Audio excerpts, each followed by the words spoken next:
Well, the reality is that the right, we can tune out, but it's not enough to tune out. We have to offer alternatives. The amount of time that people spend engaging. You heard it here first, everybody. Ben Shapiro is starting his own basketball league, in which Ben Shapiro will also be a star player. It is coming. It is real. He just announced it live on his YouTube channel. I, for one, am exceptionally excited for this. I am going to be at the front lines of this, by the way. I'm going to be the commentator. I'm going to get at this at the beginning. Just same way Joe Rogan basically got the whole UFC. I'm going to have this. I'm going to have the Ben League. It's going to be mine. I'm calling it. No one else can have it, all right? It's mine.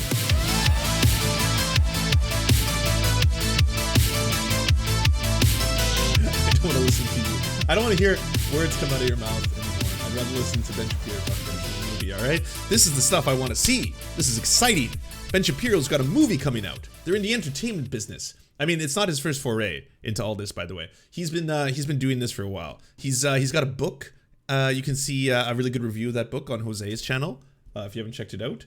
Yeah, Daily Wire just made a movie. On Friday, we did something really cool here at Daily Wire. We released our first major motion picture, Run, Hide, Fight. Stars Isabel May and Thomas Jane. It is an edge-of-your-seat thriller. It's awesome. It's R-rated, edgy, gritty, complex, exciting. It's the stuff that you want in a movie. You would watch it whether you're conservative or not conservative. And we've had amazing engagement. People are loving the film. For those of you who have watched and posted about it, I've really enjoyed seeing your comments and reactions. Our brand is building, and we are so excited to have new members in the Daily Wire community. We cannot wait to make more entertainment like Run, Hide, Fight. So here's the question that we've been getting a lot from left, right, and center. Why are a bunch of folks who create podcasts and internet news releasing an action-packed thrill ride of a movie? Well, the answer is because we are in the middle of a culture war. Okay, the fact of the matter is that the culture is dominated by the left, all the cultural institutions. And it's not just that Hollywood is dominated by the left, it's that their content caters almost solely to the left. You'll have a tentpole flick every so often that really brings in the big bucks, but most of their low-level content is replete with leftist messaging. And the reality, again, is that the critics help exacerbate this problem. If you check out the gap on Rotten Tomatoes between what the critics think and what the audience thinks, it's often quite wide, and usually where the movies are most. I'm building to that. I can't wait to see. I can't wait to see what your tomato score is. So you need an alternative. You need a place to go where you can see entertainment that is not going to deliberately offend your values. Where you. Interesting, because first off, he's talking about a movie they made about a school shooting, so weird. But secondly, didn't you just say at the start of this, he's like, you can watch this if you're a liberal or a conservative. You can enjoy it. Everyone can enjoy it. All right, there's something for everyone when you watch it. You can see a movie that is actually going to side with you and against a lot of left-wing tropes about the United States. The gap has been emerging in real time between Hollywood and the rest of the United States. Oh shit, speaking of gaps, that is one hell of one. Well, the 97% from the audience, all 1,432 of you, were those getting registered before the film's release? Because, And only 9 people have reviewed the film. So somebody somewhere one day had a thought, what if Die Hard, except a school shooting? And not only did they immediately check themselves for other symptoms of lead poisoning, but thought, yep, that's a winner. No, that's a top critic. It often feels like an insanely poor taste experiment. It's hard to say what's more offensive, that Rankin is pissing into an overflowing reservoir of national pain, or that he's doing it so poorly. Just kidding, it's not hard at all. What would you do? The film tastelessly needles its viewers throughout, presenting the brawniest, most impossible answer all the while. What's most notable with Kyle Rankin's slick and compulsively watchable genre entry, Run, Hide, Fight, is the utter shallowness of its psychological perspective. It feels fundamentally tasteless, indeed, just plain wrong. While I found this film considerably less distasteful than I imagined it might be going in, well, there's a surprise. That's from the Armchair Auteur. It's still being released by some despicable people, and the film's underlying themes are gross. That said, it's more entertaining than one might assume. Hey, but let's go to the positive reviews. Works as an action thriller of high stakes with an excellent lead performance. It's not for everyone, but this indie thriller delivers smart, arresting action. Apolitical. Hollywood made Atomic Blonde, which was an attempt to respond to James Bond by basically just making James Bond a woman. Very often, the critics are just. Why do you care? It's more of this shit. Like, why are they so, like, just don't watch it. Aren't you the ones always talking about free market capitalism? Like, it's wonderful. You have the beauty of choice. You can choose. Everyone can go out there and then the best things win. That's how the free market works. And like, then fucking don't watch the things you don't like. Just judging movies almost solely based on politics. Good example, the Jordan Peele movie Us. Now, the movie is like okay. It's not a great movie. It's certainly not as good as Get Out, but It's fucking awesome. It's awesome. I fully endorse and recommend to us. It was one of my favorite movies to come out that year. they decided universally that it was very important for you to watch it because it had super important messages. So all the reviews said things like, well, the movie doesn't meet the high standards of Get Out. It's also a super duper important movie that you must see. All of America must see this movie. Why? Well, because of the messages of Us, which is all about income inequality and racial inequality and all of Jordan Peele's usual sort of leftist messages. You see the same thing even with movies. Racial equality. Are you admitting that's a leftist thing? I think that's a universal thing. I thought, at least, most people don't go that mask off. Typical leftist fodder. Radical ideas like racial equality. Nah. It's like Wonder Woman 1984. When Wonder Woman 1984 came out, audiences basically looked at it and went, this is not good. Except for the critics who were like, you know what? Sure, it's not a really good movie, but it's so feminist. It's filled with just amazing girl power ideals. I mean, I don't know if y'all have seen Wonder Woman 84. It's ridiculous. It's absolutely ridiculous. It actually made me want to start a film review channel. That's how wild that movie was. I honestly, everyone watch it, please, just for watch it however you have to. That may or may not support the creator, but just watch it for Pedro. Like Pascal alone, his performance. I don't understand how it happened, how it came about, but it really seems like he got there, he got on set, and he was like, you know what, fuck it, I'm going all in. I'm going all in, head first. And I love him. I absolutely love him. I'm not being cruel. I completely think that he's the only saving grace of that film, which is otherwise just some weird experiment of nonsense and propaganda fused together. The fact is that Hollywood is constantly making entertainment that is designed to not only oppose your principles. Wait, it's almost rotten on Rotten Tomatoes? Ben Shapiro, are you lying? It's 60%. It's 60% on the tomato meter. What the fuck are you talking about, Ben Shapiro? Jesus, facts don't care about your feelings, son. But then they're praising it to the skies, and they do something else too. They do something else too that's worthy of note. If you don't like their movies, then the problem is you, and you thought that Rose was a super boring character. Because, let's face it, Rose is a super boring character. Or if you thought Last Jedi is just not a very good film. It was what is this, deja vu? I feel like we just went through this entire thing, and it's the exact same points being reiterated. What the fuck? Because you're a toxic fan who could not handle the wonders of Rian Johnson's completely failed reimagining of the Star Wars universe. If you watch Captain Marvel and you're like, this movie, it's not amazing, it's not like horrible, but it's not amazing, the media treated you as though you were a toxic fan. If you looked at Ghostbusters and it was female Ghostbusters, lady Ghostbusters, and you said, this movie just isn't very good, then the claim by the media was that you were a member of the toxic fandom, you just didn't understand the depths of female woke Ghostbusters. Well, what are you to do? I mean, as a person who enjoys entertainment, what are you to do? Don't watch. Don't buy a ticket. Don't rent the DVD. It's really easy. What are you to do? What am I to do? I'm just forced. It's like they're forcing me. I have no choice. Every day I wake up and it's like, what are you going to do today? Well, I have to watch all that woke media. The thing we all have to do in the society we live in. It's terrible. First thing when you wake up, yep, here we go. Fucking SJWs just pouring it down my throat. I have no choice. My hands are tied. It's what we all have to do it. We live in a society. We have to watch every one of these movies. We can yell at Netflix, we can yell at Apple TV, we can yell at ESPN. Like a bunch of weirdos. Like, please, Apple TV Star Wars representation is a little too, diverse for my taste. ESPN, what? Are sports too diverse for you now? There's too many black people in football and basketball. ESPN, help me out here. You fucking weirdos. Most of us still subscribe to one of those services. Well, one thing that you've been doing is you've been tuning out. Many conservatives canceled their Netflix subscriptions over the Cuties controversy. Cuties, of course, was a movie from France that seemed to glorify pedophilia. I mean, it had all of these kind of insane... No, it does the opposite, but it's the marketing campaign that was the problem. Yeah, so... graphic shots of young girls dancing in extraordinarily inappropriate ways. Hashtag cancel Netflix was in the top trending spot on Twitter on September 10th, the day after the release of the film. 2 days later, Netflix's cancellation rate in the United States jumped to nearly 8 times higher than the average daily levels recorded in August of 2020, reaching a multi-year high. A lot of people still are subscribing to Netflix, but a lot of people dropped Netflix after Cuties. A lot of folks in the sports world have decided that they are no longer going to be participating in viewing sports. I'm one of those people. I'm a huge sports fan. But if you look at the numbers... Sports got woke. Totally forgot about that. Totally forgot about that. Spork's too woke. Too woke for Mr. Shapiro. On ESPN since 2013, they've declined markedly. People have been cutting the cord like crazy. I watch baseball, I watch basketball, I watch football. But this season, I didn't watch a minute of any of them because they decided in the middle of the Black Lives Matter protests to simply mirror a bunch of untruths about the United States and America. Fucking hell. Oh, the audacity. How could they? How could they ruin your basketball, Ben? Fuck me. Oh no, Ben. Did you lose basketball?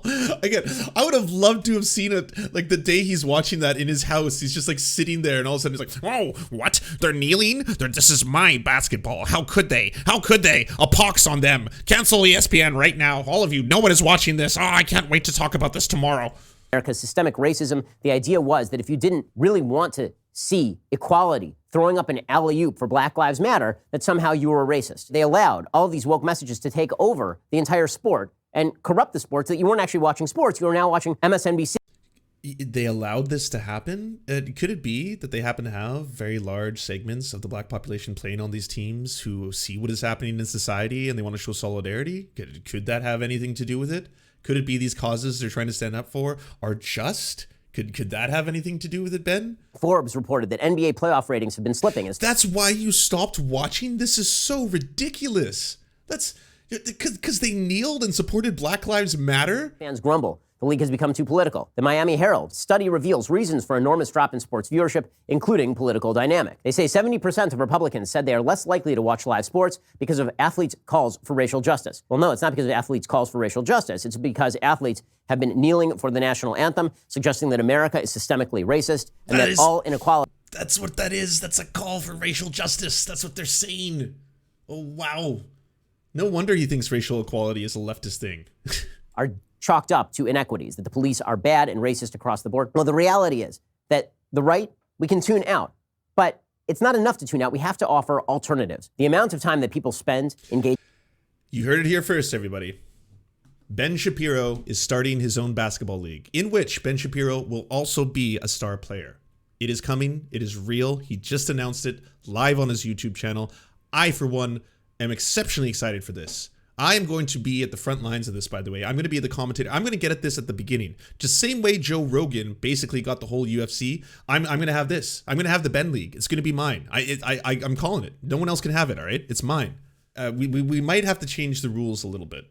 We might have to change some of the rules of the game. We might have to make a few adjustments. Minor ones. I don't even think you'll notice. I don't think any of you will notice, but there will be some slight adjustment, some measurement.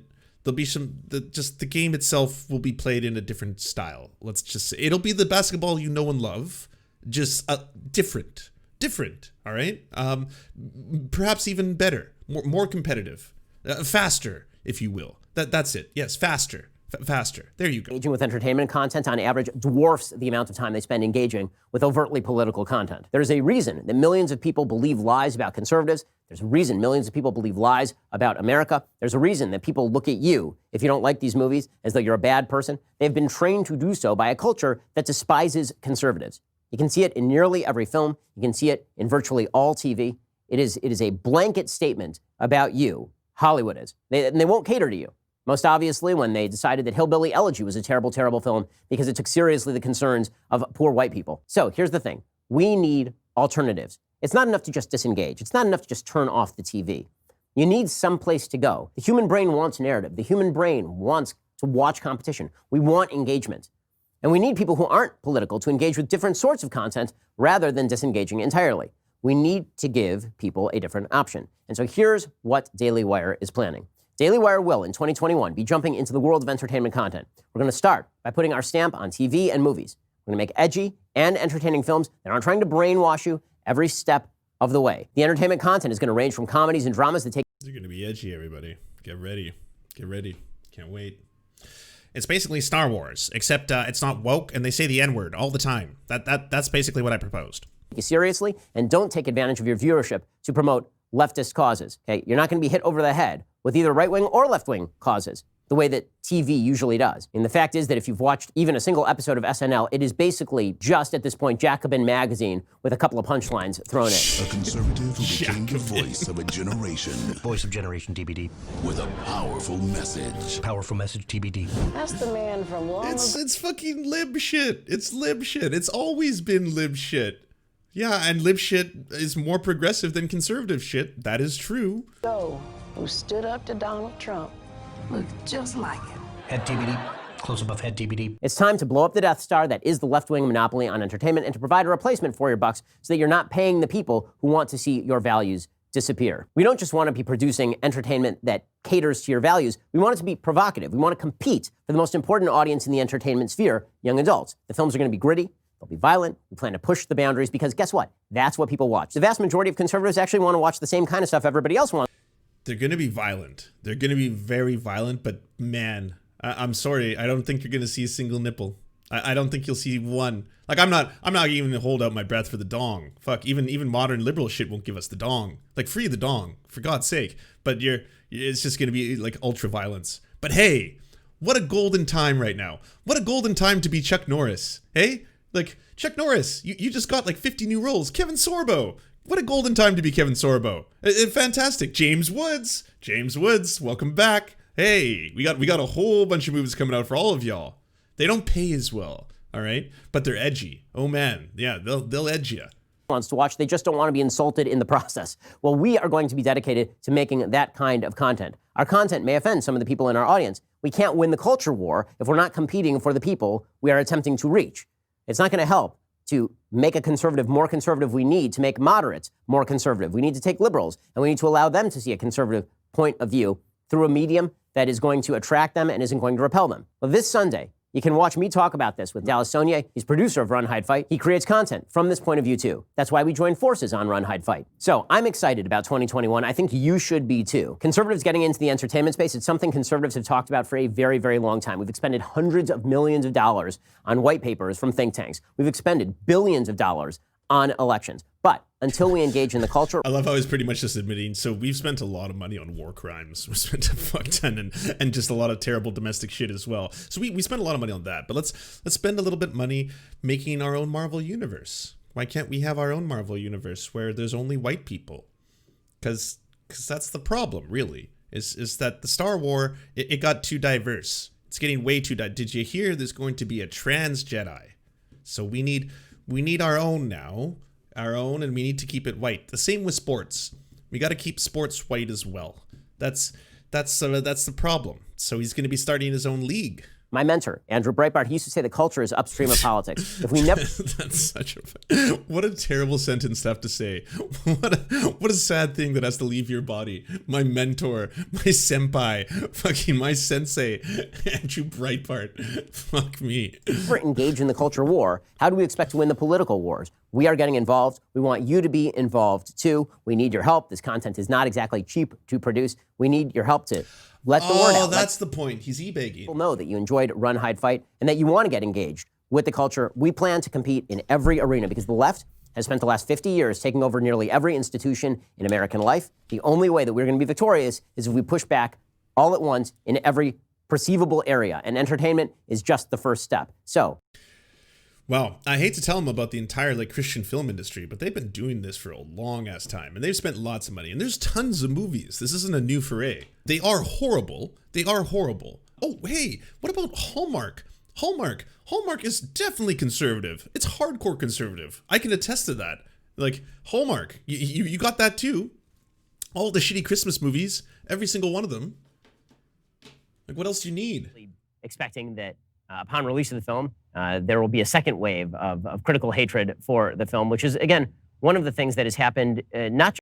You know what's kind of sad is he's making such a hype about this. The same thing with Dave Rubin, don't burn this book. I wrote a book and I don't want you to burn it, please. They're making so much hype. He's like, yeah, as soon as it gets released, you're going to see this. You're going to see all of a sudden the amount of score, it's going to go down. No one cared. There's 7 reviews and it still has 22%, which is what you'd expect, but it's from 7 aggregate reviews. Does that even count? I think at a certain point you have to reach at least 15 or 20 reviews for it to be a proper aggregate. Right now, we're skirting on the list of people who had like a lot of free time on their hands. Just Hey, in your Mr. film, Franco, but it's happened thanks to for nearly picking any this up. film these days that does anything that crosses the woke. I mean, I recently had a conversation with J.D. Vance, author of Hillbilly Elegy, about how the critics went after Hillbilly Elegy and just burned it to the ground, because the idea behind Hillbilly Elegy was that you might want to take some of these rural white folks seriously, and the critics had decided in the meantime Dangerous that ideas. nope, after the movie got greenlit, now was not the time to take rural white folks seriously. We couldn't do that anymore, and they decided to just burn it all the way down. So what do you think is the answer to that? Because we are seeing this vast gap emerge between what the critics think about films and what the audiences think about films. Hillbilly Elegy has 20-some% on Rotten Tomatoes. It's got an 85% approval rating among audiences. I'm sure that Run, Hide, Fight will have a 0% or a 5% or a 14% on Rotten Tomatoes, and the audience ratings are going to be above 90%. What in the conservative community should we, and the more mainstream community, should we be doing about this? I would love to take Biden at his word for unity, but it's never going to happen. It's not happening. So I really believe that it's possible for both sides to work together and to get along and to make movies and work in the same workplace. I totally believe it's possible. But I also think we're entering into probably an 8-year period of tribalism and people sort of going into their own corners. And I think that if people want to watch movies like this and continue to consume content that isn't preaching a message to them and jamming a sort of a secular worldview down their throats, then they have to support a conservative economy. And by that, the answer, Dortmund, who's worse, grifters or genuine conservatives? It all comes down to their reach and how many people they convince. Whether or not they believe what they're talking about, it matters whether or not people listen and end up thinking it's right. they're calling me. Even my sort of lovely liberal friends, and I'm encouraging them, get out. Lovely. And it's across the board. If your company is pushing a critical race theory on you, get out of that company. If you're going to a college and your professor is pushing an agenda on you, speak up and push back. Now, I know I have a privileged position because of my stature and my financial situation and things like that. So I understand it's tough. But Wait, they can acknowledge like wealth privilege, but they can't acknowledge white privilege? Man. promise you, we will create enough infrastructure on the other side of the fence to give landing pads and places to work and make movies for people who don't want to work in that industry anymore. And I'm still in the industry right now. I told you. Golden age for Sorbo, Kevin Sorbo. This is like his best news possible. If you want us to advertise your channel or work, please go to weareserfs.com and email us a 20 to 30 second ad, and we'll take it on to the end of one of our videos to help promote your leftist channel or progressive something. Whatever you do.